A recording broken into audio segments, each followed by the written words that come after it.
The Son of Neptune is one incredible book. That's it, everybody. Pack it in. Rick Riordan has done it again. Wait, didn't I already make this joke last time? Yeah, you heard me correctly. This book is actually so good. Dare I say it's even better than The Lost Hero. Yeah, I'm serious. I, Mars, deem this book one of the books of all time. Okay, but in all seriousness, I just can't wait to explain why I like this book so much. So, let's find out why The Son of Neptune is incredible together. So, right off the bat, I want to talk about how great of a concept it is that there are two different camps, one Roman and one Greek. It's just such a clever idea, and I think so far it was executed in genuinely the best way it could have been. Camp Jupiter is a really unique camp, obviously, but I've never really had an interest in Roman mythology before, so suffice to say, I was a bit skeptical. But gosh darn diddly-dee, Uncle Rick just pulled a common W in the crib. I want to uninstall my knife, why did I say that? But in all seriousness, this is another shining example of why Rick is the real Optimus Maximus. He has made me, someone who never cared for Roman mythology too much, be genuinely interested in it. I am just so baffled that I don't hear more people talk about Rick's writing. Seriously though, I learned of Percy Jackson through my girlfriend, but before that I had never heard about it. Maybe because I'm not from America, but it just makes me sad because these books and Rick deserve much more recognition in general.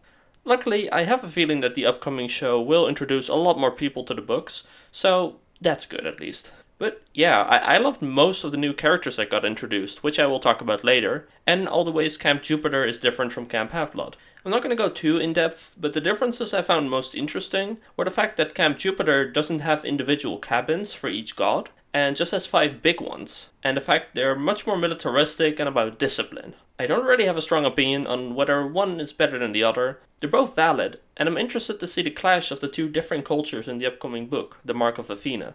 That's all I got on Camp Jupiter without talking about specific characters. So, let's talk about some of them now.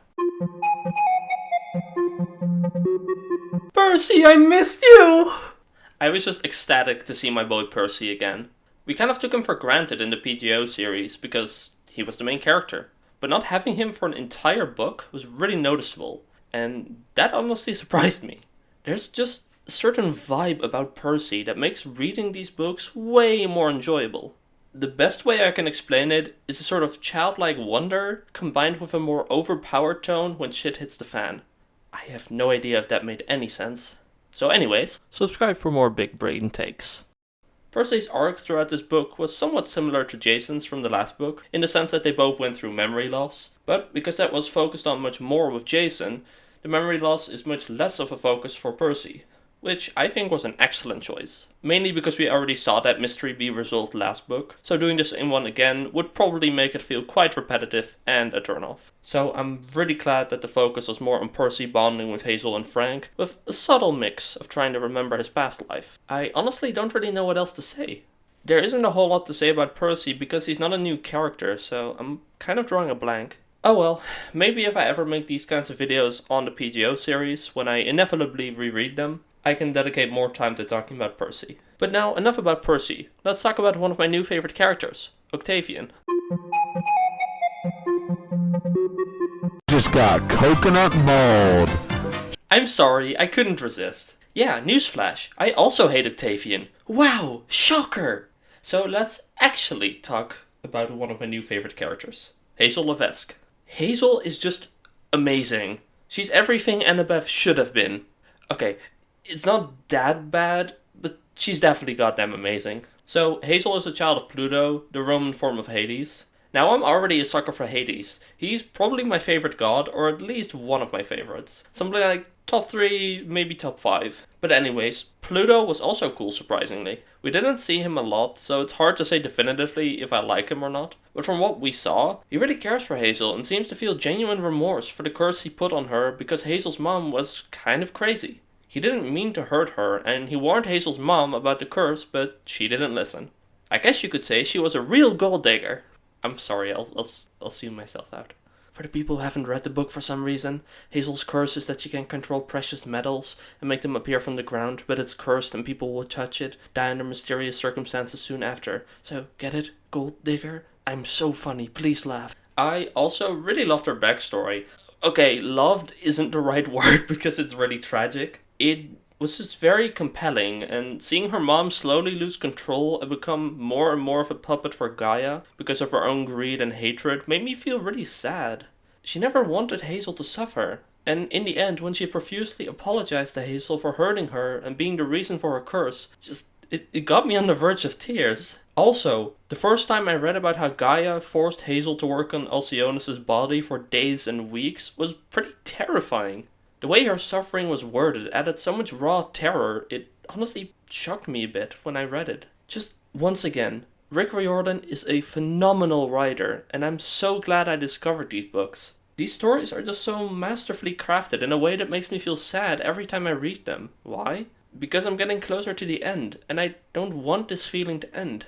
That took a more emotional turn. So anyways, yeah, I ship Hazel and Frank hard.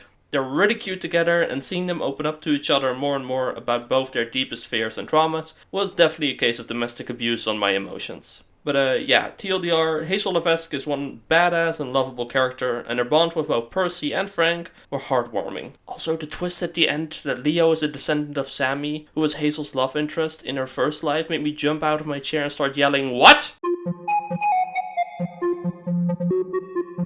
Frank is the absolute GOAT! I loved him from the first moment I read about him. He might honestly be my favorite new character. His arc throughout this book is about him becoming more self-confident and learning about his family's history and his unique power. But his power and the piece of wood that is his literal lifeline aren't the things that make his character so lovable. No, it's his genuine care and love for his friends and his family, aside from his dad. Yeah, not gonna lie, I did not expect him to be a child of Mars, the Roman form of Ares, at all. I actually thought he was going to be a child of Hestia for a while, because he kept wanting to provide for Hazel and make her feel comfortable, all that stuff. Just the way it was written, it made me think of Hestia, but then my girlfriend told me that Hestia chose not to have children, which made sense, but it would have been cool.